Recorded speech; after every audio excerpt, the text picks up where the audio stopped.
So chemical bonds can be of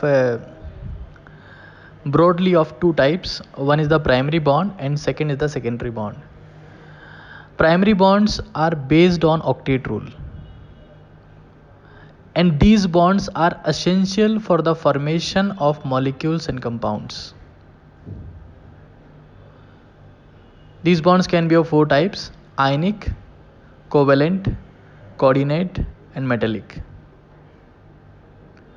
Ionic bond happens in between metals and non-metals, covalent in between non-metal, coordinate in between Lewis acid and Lewis base, and metallic in between metal and metal.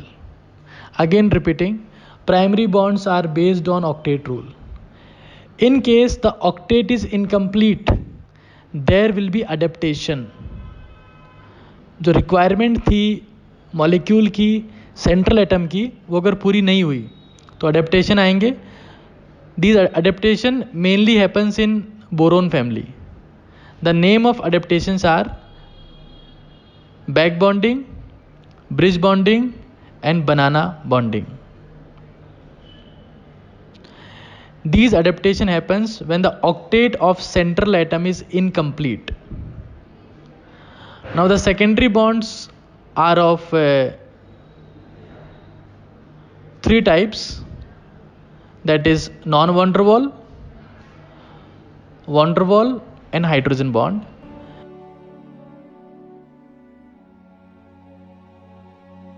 When octet is incomplete, there are various type of adaptations. These adaptations mainly happens in the compounds of boron, beryllium, and aluminium. And these adaptations are back bonding, bridge bonding, banana bonding. Back bonding और bridge bonding दोनों की requirement ये है कि जो central atom है उसका octet incomplete होना चाहिए, और यही रिक्वायरमेंट बनाना बॉन्डिंग की भी है. मतलब इन तीनों की रिक्वायरमेंट पहली क्या है, octet of central atom must be incomplete. अब कहां पर बैक बॉन्डिंग होगा, कहां पर ब्रिज बॉन्डिंग होगा? ब्रिज बॉन्डिंग वहां होगा जहां पर सेंट्रल एटम का साइज थोड़ा बड़ा होगा. किससे? बोरोन से. तो बेरिलियम और एल्यूमिनियम दोनों का साइज बोरोन से बड़ा है, तो वो अपने अराउंड 4 पेरिफेरल एटम्स को एडजस्ट कर सकते हैं, स्टेरिक हिंड्रेंस नहीं होगा. तो बेरिलियम और एल्यूमिनियम के केस में ब्रिज बॉन्डिंग पॉसिबल है. बोरोन के जो कंपाउंड्स हैं उसमें बैक बॉन्डिंग होता है. तो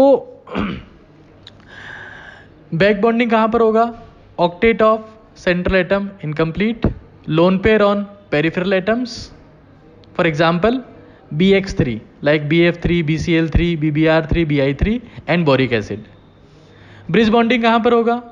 compounds of beryllium and aluminium, for example dimer of BeCl2, polymer of BeCl2, dimer of AlCl3, polymer of AlCl3. Now banana bonding again requirement are same. Octet of central atom must be incomplete, but the peripheral atoms must be hydrogen. Those must be hydrogen. For example BH3 and BeH2. जब peripheral atom hydrogen होंगे तो उसी case में बनाना bonding होगा. Beryllium hydride and boron hydrides are example of this. That is BH3 dimer, B2S6 diborane, and the dimer of BeS2, that is Be2H4.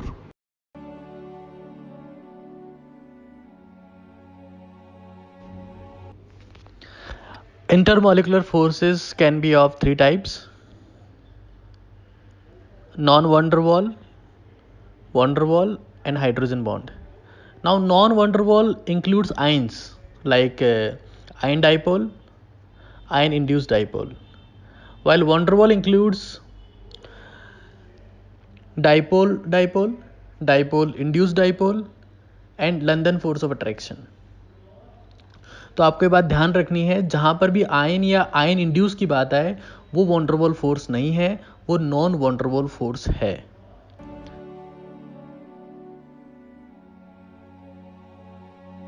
अपन बात करते हैं एक बार डिस्टेंस के साथ में डिपेंडेंस की। तो आपको डायरेक्ट ट्रिक ध्यान रखनी है 1 4 3 6 6। Again repeating 1 4 3 6 6। Ion dipole directly proportional to 1/r। Ion induced dipole directly proportional to 1/r raise to power 4। In some books और इन सम क्वेश्चन अगर 1/r रेज़ टू पावर 3 का option भी है तो उसको भी कंसिडर कर लेना है। Now dipole directly proportional to 1/r raised to power 3. Dipole induced dipole directly proportional to 1/r raised to power 6. And London force of attraction directly proportional to 1/r raised to power 6. अब dipole induced dipole और London force of attraction में r rays to power 6 है, तो ये extremely short range वाले forces हैं।